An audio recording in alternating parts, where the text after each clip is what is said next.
Climate change is going to have a profound effect on California in a few ways. It has the potential to create boom and bust cycles with our climate. We could go through periods of prolonged drought, like the current drought that we find ourselves in right now, and that also might be counterbalanced by periods of intense rainfall. So there's going to be more back and forth seasonal instability with storms and unpredictable weather patterns. As such, our campuses, our cities, our towns need to be able to adapt to not only the dry periods, such as the drought, but areas and times of increased rainfall and precipitation, and be able to handle the increased risk of flood effects. The unfortunate thing is that our infrastructure is not quite built up to that capacity. It's aging, it's old, and it needs to be improved. We're here in Brizolara Creek on Cal Poly's campus with a prime example of that right here. We have a storm drainage pipe. This pipe takes runoff from the central campus, which is located right behind me here, transports that here into Brizolara Creek during a storm event, and then out downstream towards the Pacific Ocean. As you can see though, the infrastructure is old and aging quite a bit here.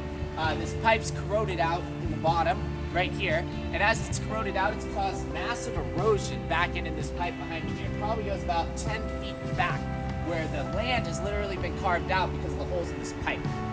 We see issues like that all around campus of aging infrastructure. It's what happens when we have a lot of rain on this campus, is you have runoff that comes off the roof of buildings, it comes out of storm drains, it collects in kind of this V-shaped gully we see along here.